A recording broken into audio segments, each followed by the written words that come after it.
Good evening, digital world. How's everyone doing out there on the interwebs? I think I need an intro song. I gotta remind myself to write that. But I don't write music, so that's gonna be hard. My name's Jeremy Koch, and this is the Koch Korner. I'm the artistic director at Farmers Alley Theater, and the Koch Korner is part of the Farmers Alley Theater at-home series, where I interview artists, theater makers, and community leaders from Kalamazoo and across the country who are dedicated to enriching the theater while creating opportunity for equity and access to all who love this art form. I have some very special guests tonight. I can't wait to bring them out. Before I do, I want to say that we would love to have you join the conversation. Drop your thoughts and questions in the section below. And just realize that in order to do that, you might have to go to streamyard.com/Facebook. I wanted to talk about, staying creative, and giving people some hope and inspiration is one of the main goals of this interview series. And I thought, let's talk to some people who, were used to doing a lot of creating and a lot of art and, have seen their world really change. And let's talk to them and see how they are holding up and what they're doing to stay creative, because artists have to do that. So my guests tonight are basically Broadway stars. Let's just not cut any corners here. So ladies first, I would like to bring out my first guest, Ms. Hannah Ellis, who was born and raised in Kalamazoo, attended Western Michigan University, starred in several Farmers Alley shows, including Trailer Park, the Great American Trailer Park Musical, Jane Eyre, and Blood Brothers. She starred on Broadway as Margot Crawford, originated that role in Steve Martin and Edie Brickell's musical Bright Star, and most recently originated the role of Jess in Jack Thorne's Broadway adaptation of A Christmas Carol. Other Broadway credits include the most recent revival of Godspell and off-Broadway productions of Summer and Smoke, Come Back Little Sheba, Picnic, and the other Josh Cohen. Her TV and film credits include The Lake Effect, Nora Ephron Goes to Prison, The Deuce, and Glee. Please welcome Miss Hannah Ellis. Yeah. Yeah, how's that for an intro? Yeah. One of the best intros I've ever had. Thank you, Jeremy. I pride myself. Welcome. It's so good to see you. Hi. How have you been?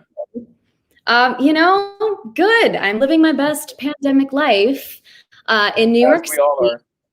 You're in New York? Okay. Yep, I'm in New York. I know you were here in Michigan for a little bit recently, right? We'll talk about that in a little bit. Yeah, that's right. Both, I have family in Kalamazoo, Michigan still. So Kalamazoo, I like to say that I'm bi-coastal, but it's Lake Michigan to the Atlantic. We love your family, from your parents to all your siblings. In fact, just thinking about this whole pandemic, your brothers, Ethan and Daniel, were supposed to star in our production of Lost in Yonkers. Yes, I know. I'm sorry to bring up a paper cut and pour lemon juice on it, but I just, they're fresh on my mind just because I've been thinking about how it's been almost a whole year now. Wow. And how great, that dress rehearsal, they were so awesome. And anyway, we'll be back. We will be back, and hopefully we'll do that show someday, but they'll be too big to play those parts. I know. It's so tough being a kid and growing up in theater, and I see it in New York City all the time. Actually, when the pandemic hit, I was working on a new musical called Knoxville by Ahrens and Flaherty, and leading that musical with some really fabulous people, and Barbara Marino. Shout out to Barbara and some people that, Kalamazoo people that you know. And love Barbara. We have a young boy in that show, and it's the same thing for him. We thought we were going to be back in a year, and he's sort of, fingers crossed coming back. But it's like, well, if you're not back for 2 years, it's like, right now you've possibly grown out of the role. And I hate when kids feel bad about growing up. You should never feel bad about growing up, about getting taller and becoming a person. You should I hate when kids feel bad about that. So that breaks my heart, Totally. Yes, absolutely. It's a rough time. It's a very weird time, and especially for all artists. But children who are artists, it's even extra hard, I think. Yeah. Actually, I pulled a few pictures here, so I might as well show this real quick. This is you and one of the other stars of Knoxville, right? Jason Daniely? Yep. Yeah, Jason and I are leading this show. It's so cool. I've been wanting to work with Ahrens and Flaherty. I just love their shows. I mean, right? Like, first song that comes to mind, Ahrens and Flaherty, go. Back to Before. Yeah, like it's like Once on This Island and Ragtime and Seussical and all these musicals that just mark the history of musical theater. And you're writing a brand new musical, and just amazing to have Stephen Flaherty sit down at a piano and play a score that he's written for you, that he's written for your voice. Like, I wrote a role and I wrote it for your voice, and here's the song, like, here's your song. And we met up at Pearl Studios, Ripley, something in New York, and he played the score for me, like old school style, like Mary Martin, you know, where like the composer plays the score for you. And anyway, so I'm just going to be so happy when that finally makes its way into the world, because it's a great show. It's a 90-minute musical. God bless. We love those. Can't wait. And yes, there's going to be such a burst, you know what I mean? Eventually, when we're all back, and it's going to be a huge burst of art and laughter and applause and curtain calls, and it's just and tears and laughter and joy. So I cannot wait. Adam Weiner just mentioned how great it was to see your brothers on stage, and it was such a great memory. And Adam directed our production of Lost in Yonkers, and it was wonderful, heartwarming, for sure. So let's bring out my next guest, and then we can have a really robust conversation. So Broadway star number 2 is Mr. Ryan Vasquez. And Ryan also has ties to this area, as he attended the University of Michigan and played Henry in Farmers Alley's production of Next to Normal in 2013. He even directed a high school production of Rent in the state of Michigan, and we'll ask him where that was. He's California-born, New York-based, currently in Hamilton on Broadway, made history as the only actor to play the roles of Hamilton, Burr, Washington, Marquis de Lafayette / Jefferson, and Hercules Mulligan / James Madison. And he even played Hamilton, Burr, and Washington in the same week. So he made some history. He recently received a 2020 Drama Desk nomination for originating the role of the Man in Black in The Wrong Man. Very exciting production. He's been in Waitress, Wicked, on TV in The Good Fight, and The Code. He's a wonderful guy, a coach, an activist, a great person. He laughs at his own jokes. Please welcome Mr. Ryan Vasquez. What's up, Ryan? These intros are giving me life.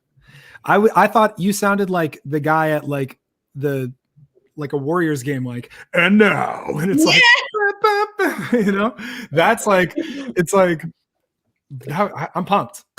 I'm going to do that from now on, I think. Hunter, our producer, Hunter, is here. Hunter, remind me to get some music. And so when I do these intros, it's going to be like, boom. It's going to be like a bass note. And I'm like, ladies and gentlemen. Okay, I'm on it. Catherine Walker is watching, and she loves you both. Hello, Catherine Walker. We love you too. Thanks everyone to watching. Again, thanks to everyone for watching.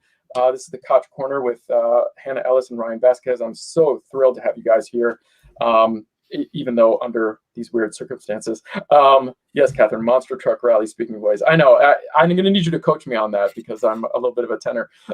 So you guys, thank you for joining me. I just thought it might be really, cathartic, or, just bring some people some insight, hopefully some inspiration and some hope about how, artists like yourselves are dealing with this whole thing. The pandemic is awful. We've lost so many lives. Like, that's the first thing that has to be said. Like, I feel for every family that has lost a loved one. And then after that, just all the industries that have been hit so hard, and the artistic community being really one of the major ones to be hit. And, Farmers Alley is trying to stay alive with virtual content. And I know a lot of other, theaters throughout the country are doing that. And artists like ourselves are trying to stay creative, right? And we're trying to stay active and involved and engaged and keep those juices flowing. And I thought it'd be interesting to hear from your perspective, how you're doing that. So before we start, I was just curious about, maybe a little bit of your history, like how you got to be involved. I mean, Hannah, I actually know the answer to this, but why don't you tell our viewers a little bit about how you became involved in the arts? Ladies first? Mm-hmm. That's a great question. So, like a lot of kids, I was exposed to Annie the musical. It's like the most pumpkin spice latte of stories. It's it's like, really? You saw Annie when you were like 10? And I did. And actually, you know what? I saw it at the Kalamazoo Civic Theater, which is such an amazing community theater. I am so lucky to have grown up in Kalamazoo. I mean, we have like multiple professional dance companies and theaters and like performing art spaces, music venues. It's just, I grew up thinking that was a normal thing. And I saw Annie as a kid and just thought, I can do that. I would love to do that. And my very first musical that I ever did was actually an original musical called Gertrude McFuzz. And I got to play Gertrude, and it was with a soprano that they flew in from Seattle. And no joke, completely original. And it was scored like a 12. Have you ever seen like a real score, an orchestral score? Yeah. And, you know, I'm like 11 years old flipping through it, you know, and learning what blocking is all about. And that was my introduction. They also paid me, I think I got like $200 a show, which might be more than like an Broadway contract right now. No healthcare leaves. But I did get paid, and I also thought that was a normal thing. I was like, wow, you get paid to sing and dance. Anyway, so just fell in love with it through that, and actually did a lot of Shakespeare through high school. I did a lot of plays. I did original plays in Kalamazoo, Michigan. I don't know if you knew that, but people were writing original plays. Pirates of the Crescent Moon was done on a full-fledged pirate ship, Jeremy. They made an entire pirate ship and put it in this theater. It was incredible. So I just had all these amazing artistic experiences growing up. Amazing directors. Michelle Hopkins is a huge influence of mine growing up. And was just a lucky kid to be in a very artistic town. And I didn't really think about Broadway until college. But yeah, went to Western Michigan University where Marin Mazzie went, also a huge influence.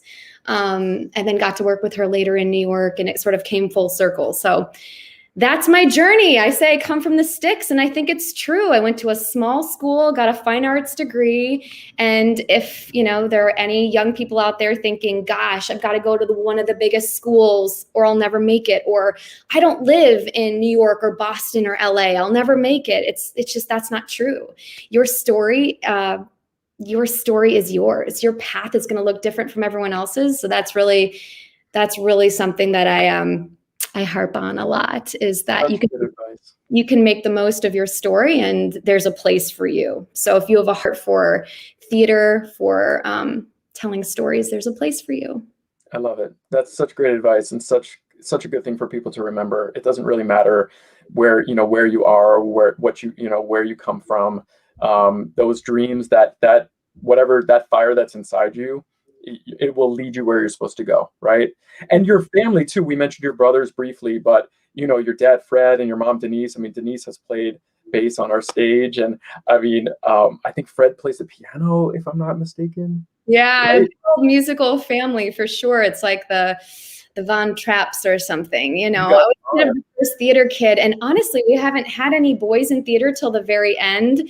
I have 10 brothers and sisters for the viewership out there. So there's just a whole slew of us. And anyway, so to see my youngest brothers enjoy theater is a real treat for me, because now I can share that with someone, you know? Yes, such love and such music in your family. It's beautiful. Ryan, how did you get bitten by the theater bug? I grew up in San Jose, California.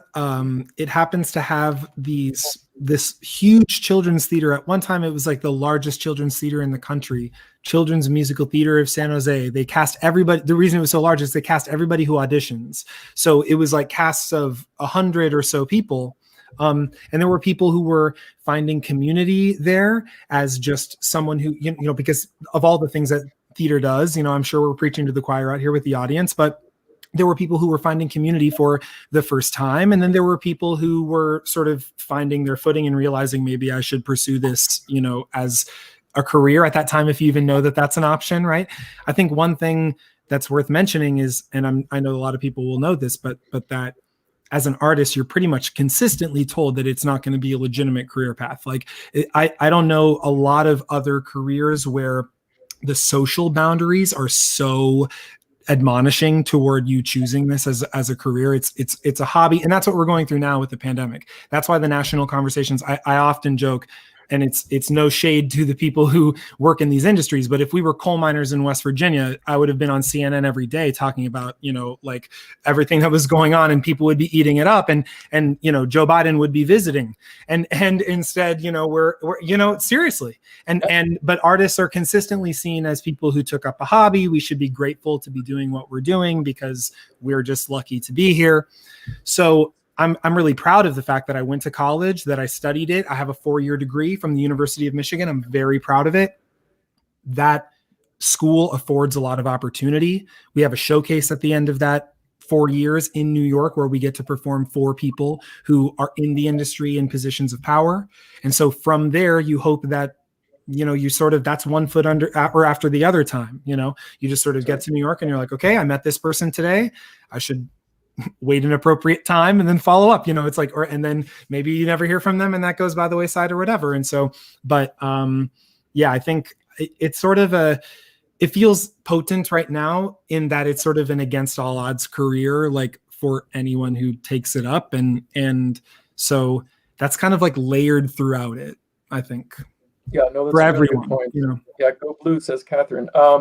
Really good points because, there's something about it, right? Especially in this country. Like I haven't been to Europe much, briefly, but I know that there's a much stronger sense of belief and support, especially financially, in the arts in Europe. And it feels like here it's sort of like, there's not really the same kind of support.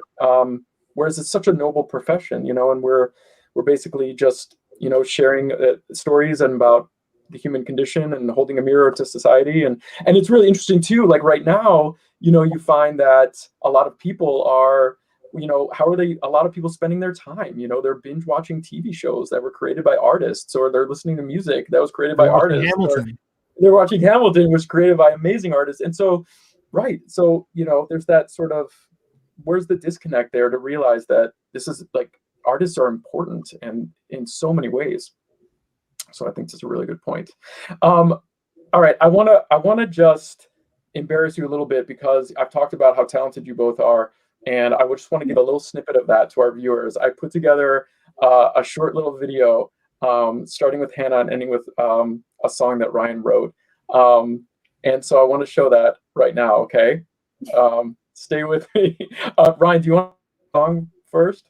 Yes, I just have to say very quickly, the song may be inappropriate for some. I was doing a project working on myself in my life. I was working on like an EP of the 7 deadly sins. The one that I got out was lust. So for obvious reasons, I just want to preface it before everybody who's watching this scratches their head. But yeah, enjoy.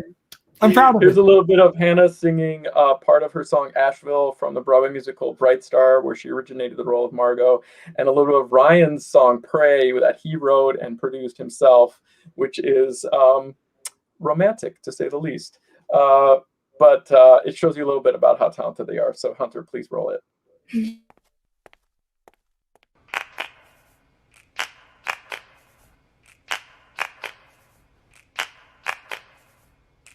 When you get to Asheville, write me if you will. Tell me how you're doing, how it's treating you. Do you like your new job? Did you find a new love? Is it everything that you were dreaming of? Ooh, you can turn around, and come on back to me. Come on back to me. You can come on home to me. Hush, don't make a sound. The service is over and the king's been crowned. I mean, it's just a soft amen. Then I close my eyes to visit you and I again. The flames get hot, your holy water drips down your hips as it turns to Sunday. So I get on my knees and as soon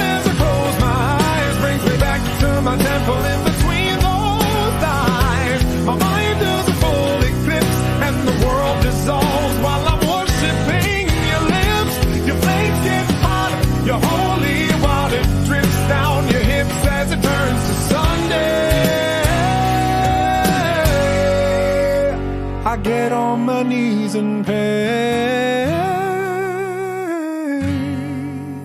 Get on my knees and pray.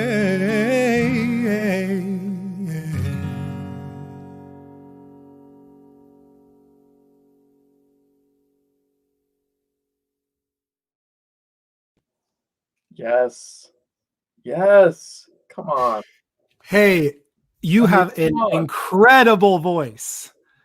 Ooh, the little soft little, when you can do that little whoop up at the end of the note, chef's kiss. You are Telling you. This is actually, and Ryan, right back at you. It's so fun. It's actually weird that we don't know each other. I feel like in New York, everyone knows everyone. And for the viewers out there, Ryan and I don't know each other. Yeah. So this is like so fun to get to know Ryan and like see like our histories sort of, you know, overlap at Farmers Alley and then see, man, people are so talented. Ryan, and you wrote that song? I wrote that song. Yes. I was living in LA at the time, and I had like a friend of a friend who was like doing music production, but like, and I was like, hey, like, do you want to work on this? And he was kind of like, I actually went in to go lay down background vocals for my buddy's song that he was working on. And so this guy who I just met was like, if you have anything, come on in, because I'm new at this too. And talk about a say yes to everything thing. Like that's such a lesson too, right? It's just like you without that, because like my friend wasn't paying me. Like he was like, just come in, and he was my buddy, but like he's not like my best friend or anything. He's like, hey, come do this. I'm like, I'm not doing anything else. It's something artistic and cool. It's a new experience. It'll be a vulnerable thing, but I'll just go and do it. And sort of coinciding with that was this conversation with my therapist, who was like, you should do this, set goals for yourself, all this stuff. And I was like, okay, cool. I actually just met this guy, and like, kind of, yeah, just like wrote. Do you write on piano or guitar? Where do you start? I wrote it on the piano or on the guitar, which I don't play well. I play the piano actually fairly well, but I do not play the guitar well. So that was like funny. It was very like, then these set of notes, like not chords, like very much like then these strings with these fingers, and then these strings, like so. Well, you're talking to someone, Ryan, who plays like 13 instruments. Hannah, you do. That's not true, but I would say that like it is. That is not true. What's the most that you would consider to be like non-conventional one that you play? My most non-conventional. That's a good question. Or just question. like that's not a piano or a guitar, like a dulcimer. No, I grew up playing a full set of drums, so that's always I think a little bit interesting because I'm not like I don't have spiky pink hair or tattoos, but girl can play some drums. Put me in stilettos. I'll get you some. But yeah, I play a bunch of instruments, and like Jeremy, we were kind of talking about earlier to let the internet world in is just like talking about how it's actually really beneficial to have extra skills in your back pocket. And what seemed like sort of just icing on the cake earlier in our careers, and you know, Ryan, I don't know if this feels true to you, but what seemed just like that's kind of fun that you can play piano or rap or whatever. It's like now, today in 2021, that is sort of almost a requirement, or it's definitely more than a hobby. And for a lot of us, it's been a pivot in 2020. It's like, oh, what are all these extra things that have sort of surrounded my acting career that now I can capitalize in a time where we're sort of on this sabbatical or whatever you would call it. People kept saying intermission. I'm like, this is a long intermission. This is a really long intermission. Longer than any Groundhog's Day intermission ever was. yeah. Like the set broke down and the intermission. Yes, yeah, exactly. This is a hold. This is not, yeah. Yeah, this is not full on hold. But yeah, it's like really now, it makes you a much more interesting, well-rounded person to have all these, little extras that you do. I agree. Absolutely. And like, it only enhances the stuff that you're doing. Like playing instruments is for obvious reasons, right? Like the skills of it, you're using all the time. No one reads music in New York. It's honestly coming from a place where they were really like, you have to read music to survive in New York. I was like, what? And I worked so hard to, and continued to like, I mean, I played piano growing up and stuff like that, but I continued in college to learn how to like try to sight read and stuff. It's hard stuff. And like that skill for some people who are working like gangbusters, it is nowhere to be found. And like, it is wild. Like you having that, because the flip of that is you having that, it just makes you so insanely employable. Like, because there actually is just a smaller group of people who have more skills. And even, you know, during the pandemic, like the things that you can do, if someone can send you a track of them playing something and you can put it into GarageBand or whatever, record your vocals on it and send it back to them, and you're like in your closet doing a thing or a voiceover or whatever, you could have made like a month's rent, like during the pandemic. Seriously. You know, it's like things could have happened. Like, but if you had no skills like that, then obviously it's not happening. And it doesn't mean you have to be like with your monitors up, like mixing the thing. I'm just talking about like what I'm doing now, like just singing the vocals, putting a thing up so it, you know, but it helps in the skills way. But then you're also just like enhancing, you know, you can tell when you hear musical people sing and stuff, you're like that's why I was kind of like, woo, that voice, because like that's not just someone who's an amazing singer. You're clearly someone who like is a musical person. Obviously, you play a bunch of instruments, like and the stuff that you're doing, you're just like more at ease than sometimes when you watch American Idol and you're like, what a voice, you know. It's like that's not like what we're talking about, you know. So it only enhances, you know. It's like what a voice people are like fun to watch, but like Jennifer Hudson is like a musician who is like who's using her voice in a different, you know. So it only helps. So true. Have you guys picked up any new skills, or have you enhanced any skills that were sort of, you know, beginner level during pandemic? I definitely got better at those types of things because I think of the necessity of doing a lot of stuff digitally. I guess I'm mainly talking about like music production. I can't like, I didn't do any of that stuff in that song or anything. Like I can't do that stuff, but making tracks for stuff, people asking you, hey, could you sing with a track with drums or something, like to something. And I'm sure, Hannah, you're like, oh, because you should have called me and paid me to do this. But it's like, which I completely understand, obviously, but it's like when you're in that pinch and you're like, okay, this is for $100 or like $200 or whatever. You're like, I'm going to do this and I'm going to like fake it till I make it kind of, but you're not really faking it. If you're good enough at it, these tracks sound insane. So stuff like, but so learning Korean, and that's has nothing to do with becoming an actor, but learning Korean, what brought that on? What made you want to do that? I love the culture. I love the music. I'm just like, I really love, as weird as this sounds, like writing out the language. It's like therapeutic to me, like the Hangul, the Korean alphabet. And I just love it. Like, it's just so fun. I have just like notebooks, like full, like, I'm just like, it's like my Zen like place, which is. Wow. Yeah. Hannah, you look like you want to say something. No, I just think it's cool that you're picking up Korean because I'm still learning. Hannah, one of our sorry, go ahead. No, go, you go. I was just noticing that we have a comment here from one of our VIP supporters. Sue was wondering what it was like working with Steve and Edie and if you had any stories. Yeah, you know, it is always you see where these what do I want to say? Steve Martin is like a huge icon, right?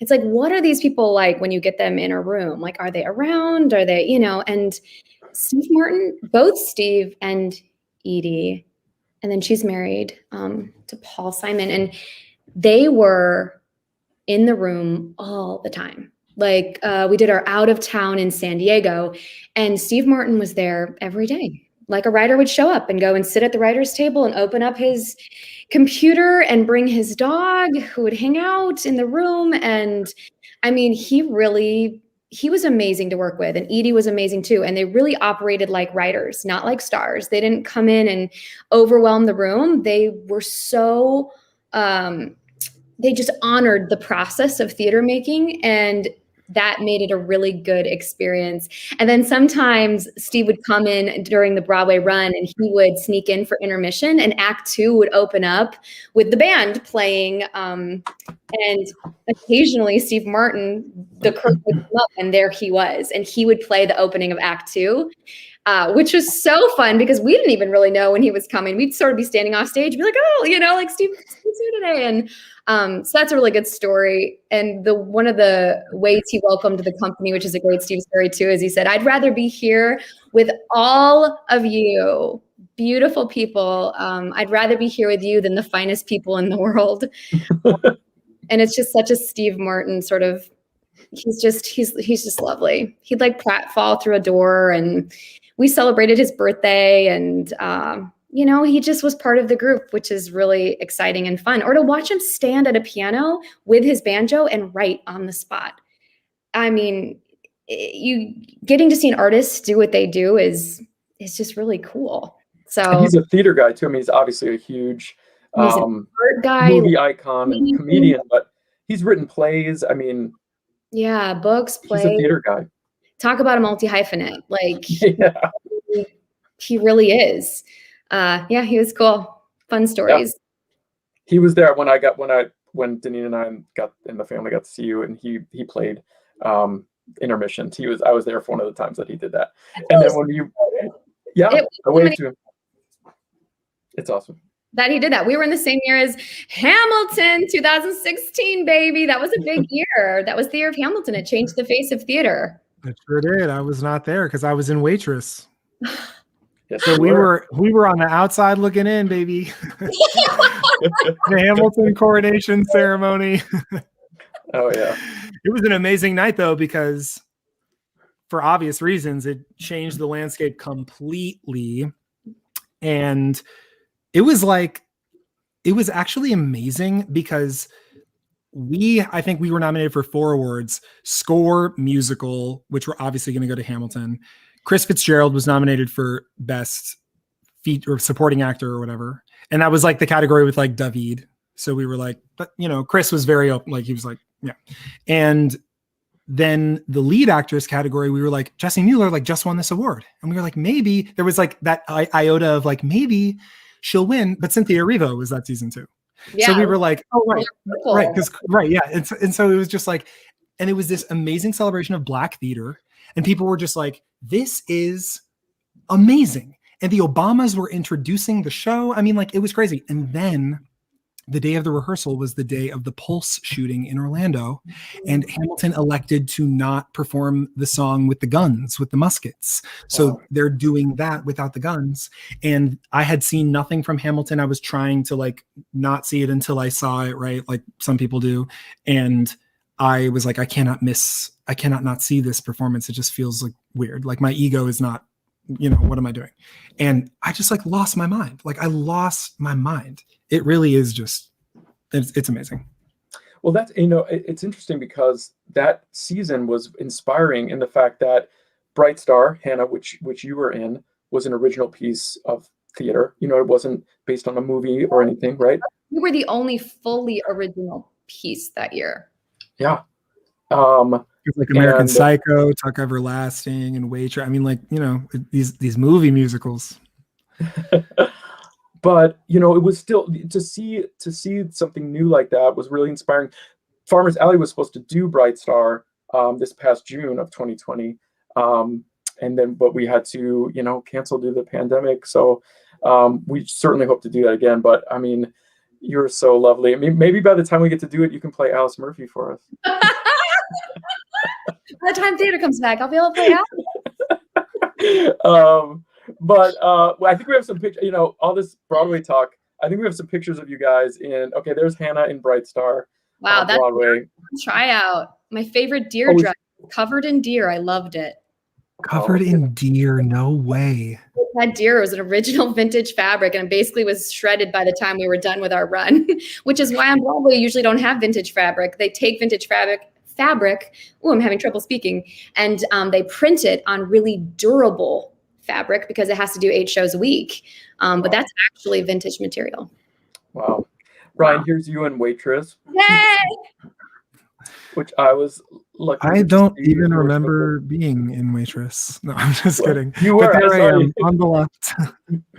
There's Chris Fitzgerald up there. Chris Fitz was so good in that show. And so you were in Waitress at the time that Hamilton opened, but then you went on to become part of the company of Hamilton and made Broadway history. Tell us about that. Yes, I have played many, many roles in Hamilton. So I started out on the tour of Hamilton. I was in the ensemble and I covered the roles of Hamilton, Burr, and George Washington. And then I picked up the roles of Thomas Jefferson and Hercules Mulligan when I moved to the Broadway company after we toured through California. And it has been the ride of my life for obvious reasons. It's kind of like, I can't even say it enough, right? Like it really is amazing. It changed the landscape. I'm so proud to have been in that show. Like I think the world of it and everything it's done for the industry and the world. And yeah. Same. Yep. It's pretty groundbreaking. Can you do that Hercules Mulligan growl? I played both Hamilton and Burr probably over 100 times, and George Washington probably close to that too. Thomas Jefferson, not close to that, but like I picked it up way later. So, but it was still like a sizable amount because of like leaves of absence and stuff. That's also the thing about Hamilton. Everyone's always out because they're like famous and they're working. So James Iglehart is like, I am on 100 TV shows. And so you just kind of like the world of Hamilton is like really like a revolving door, but it's cool because the show is different all the time for a million reasons. Right. But Mulligan, I learned like very last, and I think I only technically even covered it for like a couple of months, and I maybe went on like 5 times, and every time I played like Hamilton like 7 shows a week and be like, every time one show of Hercules Mulligan, I'd be like getting home and I'd be like completely like, especially the like, yeah, once he's like Madison, I'd be like, like trying to like, but the Mulligan stuff, the like, and everybody wants you to be like, you know, Oak was so like badass, you know? He was. It's awesome. So, yeah. I mean, it's just, yeah. Yeah, they don't want like Hercules Mulligan, a Taylor spying on the British government in the mask. Pingy. My dog. Ping. You got the ping. Yeah. That's hysterical. So what do you do? What do extremely talented Broadway performers like yourselves, what do you do when Broadway shuts down? Like, obviously, I know these are cliche, but like, how has your world changed? What have you been doing to stay creative? What do you see in the future? Let's just tackle all of that. Hannah, what have you? I know a little bit of what you've done because I pulled some of the pictures, but what have you been doing to stay creative other than art? Tell us about the art that you did. Yeah, so this pandemic hit and I ate a lot of bags of potato chips. And then after that, remember when they said it was only gonna be 2 weeks long? And so we're like, 2 weeks, we can do 2 weeks. And I was actually in Florida, sort of stuck in Florida because I was working on that Aaron's and Flaherty musical. So I was in Florida through the first couple months of the pandemic and just sort of waiting. I was supposed to be in London in May working on this musical called Benny and June. And then that didn't happen. We realized this was going to be a really long time. So as these pictures show, I picked up an art residency actually. So, I mean, it's sort of like, you know, Ryan was talking about like it's not like a pivot. It's taking things that already were in my life and just enhancing them. So I have been painting since college. You know, I didn't get a degree in painting. I got a degree in theater and acting. But painting was a way to express myself in a way that I had total creative control over, which was so huge because so much of our industry is no's. It's sorry, we really like you, but it's not you. And you have to wait for all this permission to practice your craft. And so painting was just a beautiful outlet of being able to do something tangible. I think how people like cooking, right? It's like, I'm going to make a recipe and at the end I have something tangible that I did. So I've been painting, but it hasn't been a public thing. In Benny and June, I painted live on stage 8 times a week in that musical. But I think a lot of people thought I was wrapped up solely in the character, but I'm definitely an abstract expressionist and took an art residency and made a whole gallery. Actually, we did an outdoor walking gallery where we put the art behind windows in the downtown area. So you could walk outside with a mask, nice and safe. And we had beautiful, beautiful days for it. And you could see the art behind the windows and take a little outdoor walking tour, which was really great. So that was the fall. And since then, my world has sort of blown up with painting. I've had such a lovely reception for that, and people are starving for art. Actually, it's like Ryan was saying, how like artists aren't necessarily valued, but at the end of the day, like Jeremy, you're like, everybody's watching television. They want stories, and they actually are craving art. So I've had a lot of great commissions, and in New York City, I'm working on a really big commission right now. It's big. It's like 12 feet. And I have like 5 weeks to finish that up, which will be cool. So yeah, I'm painting. I'm in a studio, masked up and painting that part out. So I am always worried as an artist, and maybe other people can relate with this too in life, that if you let people know how many pieces make you, that you are a lot more than just one thing, I think there's a lie that you start to feed yourself, which is like, I can never let people see every part of me. It dilutes who I am, or it confuses people about how they should see me. I want to make sure people are seeing just like the thing that they should be seeing and nothing else. And 2020 for me was really letting that go and starting to believe the truth that all of the pieces of me made me a more full and whole, saturated person, that actually letting people see that I was a visual artist was going to be an okay thing. Isn't that crazy? It's like, just like imposter syndrome and feeling just nervous that people are going to judge you or not accept you. That is such a human thing. And I'm so comfortable in the acting world. I think painting seemed really vulnerable and scary, because when you're acting, you have a character that's sort of your lens, right? It's you acting behind the character, but you have this sort of filter. And when I'm painting, it's just me. So if you're looking at my painting, it's so vulnerable, because it's just 100% of who I am. And that's really scary, but really amazing. And Ryan was talking about the 7 deadly sins. I'm actually painting around topics that are related to like large sins. So last week I was painting around rebellion. And this week I'm painting around idolatry. And anyway, so it was fun to hear your song, Ryan, around lust. I think I'm getting to that week coming up here soon. Maybe I can put that in the background. It'll be throw my set. Throw it on. Let me get a 10th of a cent for the Spotify stream. That money your way. You know I am. Oh, that's awesome. That's so cool that you've like opened up that part of yourself. Like that's so cool. Good for you. I know. Good for you. Like, because the literal real crippling anxiety of the pandemic, on top of already what you're describing as like this sort of general don't move on from the thing that's working because you're lucky to be there in the first place. It's kind of like as soon as I mean, this is like hokey, right? But like our souls are not like a zero sum game. Like you can give your soul to things and not take it from something else. And like, I mean, I did the show called The Wrong Man. It was about a man who's wrongfully convicted of murder, wrongfully accused and convicted of murder. Oh, bring up the pics. And I was the guy who actually did it and the woman at the center of it. And it was a show that had an all-white creative team.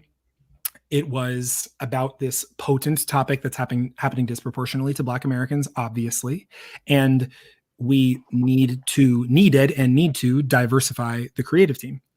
And so Josh Henry, who played the lead man, who is the most talented individual you've ever seen, is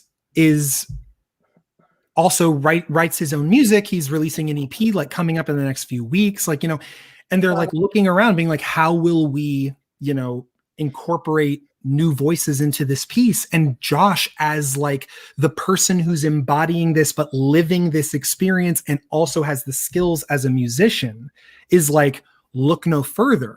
And it's like, and I don't know how much the collaboration, like that's all like I know and whatever can say or whatever, but it's like but the fact that that conversation is happening is because of this exact topic, right? It's like Josh opening up his soul into the creative part of something. He has creative energy to open up into that thing, into writing and creating that, as well as being in it, because he is someone, and I admire him a lot for this because I'm the same way, who actually does also just love performing and will perform until he physically cannot. He loves it. He just loves it. And so do I. And so he doesn't want to like, and exactly what you're talking about. You're not like trying to have some vague, because that's the thing. We'll tell you your whole life that you can't be an artist and that it's not a legitimate career. And then when you quit, it's like, oh, well, duh. Like, or it's like, now I'm doing something else. Now I'm also painting. It's like, you're also painting. So when the industry comes back, I bet you'll just be a painter,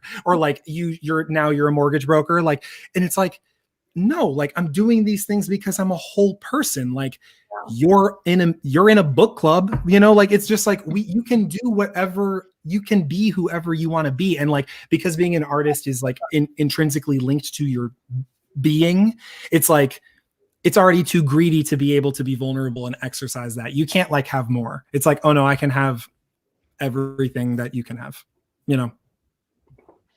get into it. Yes.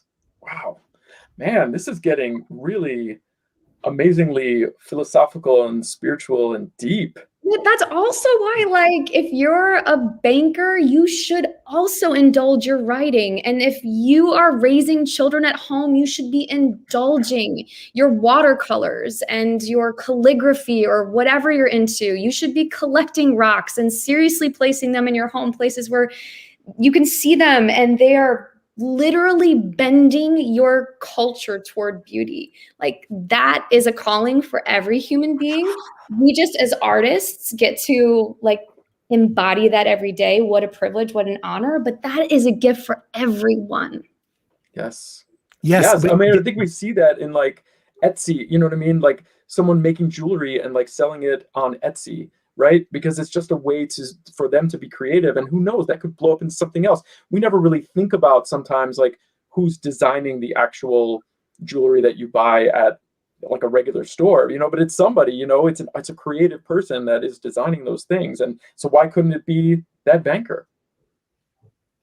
Yeah. It should be, it should be. And that, I mean, if you really break it down, right, if you want to get super heady about it for a second, like our emotions, everything you feel, you talk about seeing rocks, placing them in your home in a place that is, plants, whatever it is, things that have this intrinsic value for people, but that we can't really explain why. It's like, those are physiological things you're feeling. You're literally feeling better when you do that. And when you look back at your life, like, don't you want to have felt as best as you can, just like it as, and so it's like not doing things because someone else or it's dumb or whatever. That's that same type of self-preservation.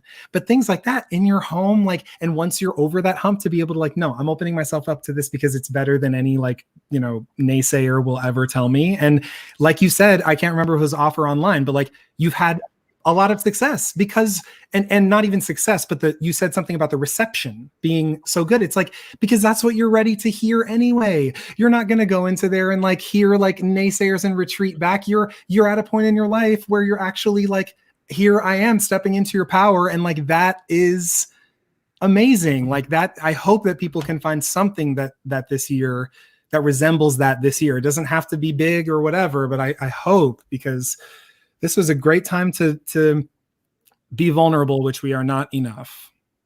We have a few minutes left. I wanted to just chime in on that. Do you think, because I'm wondering when you think Broadway will be back, and when and how do you think it's going to change? And do you think that these types of things will continue? Do you think people will still be wanting to have that creative control and writing their own songs, or learning that, playing those instruments or painting those paintings?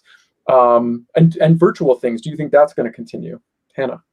Wow, lots of amazing questions. I love big questions that we actually can't answer. I do love thinking through things.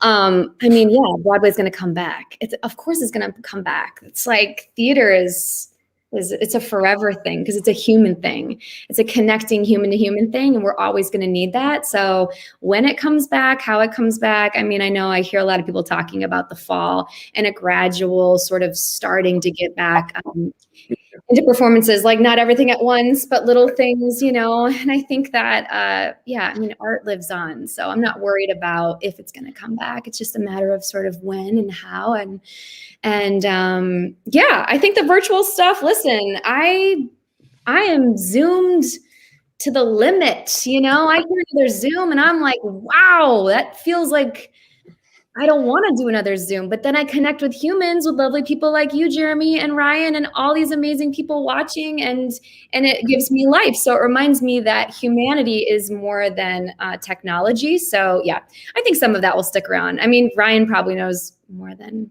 me. No, I mean, I think that's actually what I was going to say, which is funny. It's like people, I think, ask about specific industries being like, you must know more. And if we learned anything in 2020, the people at the bottom know nothing and the people at the top know everything.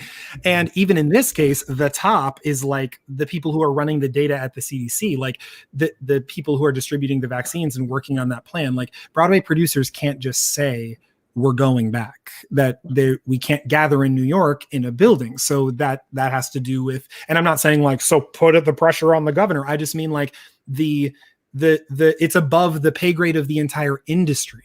And that's what's really wild. Like we're waiting, we can't like fudge it because Broadway shows are so expensive. You can't go back at like, you know, this whole like rumor, like maybe it'll be 50% capacity. Like, no, it will not, because they can't do that, let alone a new show. Like these shows are barely survive as it is in normal, you know, circumstance. So, I mean, I will say, as soon as it's like February 26th, Johnson & Johnson has their FDA approval, right? That will change everything, I think, as far as being able to get the wheels moving, because then Hannah and I can say we are both vaccinated, as is the entire creative team.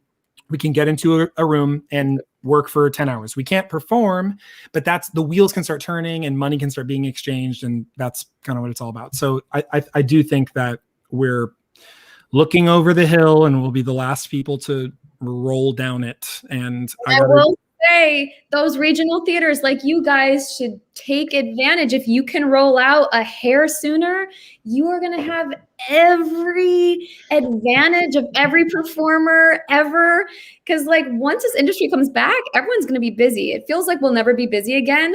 But the dirty little secret is, like, as performers and everyone, writers, directors, anyone that's on the tech side of theater, whatever, we have rolling schedules. So it's like you're in a show now, you know, you've got something even 18 months out, you're trying to fill in the holes. But when we come back, everybody's going to be starting from scratch. So all of a sudden it's like, well, we're all back, but we're only one person. We can only be one place at a time. And so can a lighting designer. And so can a music supervisor, you know? And so anyone who can sort of like, all these regional theaters who can start the momentum of theater, that is huge for us. Because like Ryan said, Broadway's the big old dinosaur. It's the last thing rolling through the door. But all these little things that can be gaining momentum are just huge. So regional theater is like, it's going to be the heart of where our arts live in the summer and the fall for sure. Absolutely. Well, we're working on it. Believe me, we've got some outdoor things planned, and we hope to reopen those doors in the fall. And you know, it's all about health and safety. I mean, obviously, it's about more than that, but I mean, that's the core of it: is making sure that we protect our employees and our patrons and everyone that walks through the door. So, we got to tackle the health and safety first, and then cross our fingers that we can roll that out from there. Oh my gosh, I can't believe that we are out of time, but I feel like we could go on for another hour. This has just been, it's flown by, because you both are so not only talented, but extremely intelligent and insightful, and, helping lead this discussion. And I hope that our viewers have enjoyed it. I think they have. And I hope that they were a little inspired by what you've said, and, to listen to that little voice and feed that little fire inside them, whatever they're passionate about. And create something, create a little bit of art, today. Tomorrow, that's your homework, viewer. Create a little art tomorrow, whether it's a poem or a little painting or a doodle or a song. Maybe learn Korean, the Korean alphabet. It's fun. Yeah, bake another loaf of sourdough bread. That's yes, I've enjoyed. My wife Deneen has made a few loaves of sourdough bread, and I've enjoyed that immensely. So, all right, how can our viewers follow you, talented people? Hannah, how can our viewers follow your career? Honestly, that is one of the best things you can do for artists because they are small business owners. When you meet an artist, they're a small business owner. So you can follow me on Instagram. That's really where my art lives. It's where I live. And it's just my name, Hannah Ellis, but spelled the funny way, ELLESS on Instagram. Got that scrolling down at the bottom there. So definitely check her out and follow her. And I'm sure great things are coming. And we can't wait to see that big 12-foot painting that you're working on. Yeah, that commission is like starting some of that out. So yeah, if you're interested in all in that kind of stuff, come follow me. Who wouldn't be? Ryan, how can we follow you? Same thing. Yeah, Instagram. Every once in a while I get on Twitter. Swing From Home is another like account that I run very briefly. In the run up to the 2020 election, I was getting a lot of Broadway folks together. We were going around doing events all over the country. We ended up raising $500,000 for state legislative candidates and made another $500,000 calls to voters in the process. It was really rewarding work. We would like perform and talk kind of like this, but we would, then kind of get to work, and everything was digital. So it was really easy to do. We will continue this work, obviously. And in 2022, there's a midterm election. What's a midterm election? So definitely, Google it up. And was just really thankful. And we did a lot of work in Kalamazoo for Christine Morse. She's your state house representative there, an awesome person. And I know sort of tied into the Farmers Alley world, but was amazed everything that we've been talking about, right? Like, people don't just miss live theater. I would always say they miss the conversations in the car right afterwards, right? They miss like the conversations with their neighbor who happened to be at the same performance, who they got something else out of a show that they, and perspective shift and everything. And that's what we're sort of all working on doing, whatever field it's in. If it's in like, if you're painting for these reasons, or if you're like political organizing, it's kind of like all the same push. And the boulder is so heavy. So let's just continue to push it, right? Well, we didn't even get to talk about artivism, art as activism. So we'll have to say that for another time. But I think the three of us really believe in that too. I was thinking about Paul Robeson and Nina Simone and like artists that, are activists as well. And so anyway, that we'll save that for another time. But I know that's something that you're passionate about, and I applaud you for that. So yes, follow Ryan, follow Hannah. I just want to do a few quick things. I want to say thank you so much for joining me. This was a wonderful conversation. I'm going to have you both back very soon. Hunter, thank you. Our producer, Hunter Pitch, thank you for producing. And just a few things. Actually, wait, before I talk about Farmers, I have 30 seconds. I'm just going to say, I just find it very interesting that in this time you're talking about like the human connection. And I just think that is what life is all about, but that's what art is all about too, especially in the theater. Like you said, meeting that person in the lobby or meeting the cast after a show. And it's interesting how technology is actually helping us do that. Normally, I would say, put your phones away. You're in the theater, you know what I mean? Connect with people on a human level. And right now we can't really do that, but we're doing it through technology. And that's a really interesting, contrast there that I've noticed. So yes, all about the people. I appreciate you people. And I can't wait to talk to you both soon. Up next at Farmers Alley Theater, this Sunday, the 21st, Rob Weiner will host another episode of Lights, Camera, Musical. He'll be looking at the stage and movie version of Dreamgirls. So join us at 8 p.m. This Sunday, the 21st, for Lights, Camera, Musical. And a quick appeal. I know that, the pandemic has hit everyone hard, but the arts industry has been hit especially hard. If you like what we do and you're financially stable, please consider a donation to us at farmersalleytheater.online/give or text the word give to 269-230-0001. Thanks again for watching. And as always, remember that we have to work together to make the world a better place. Have a great night.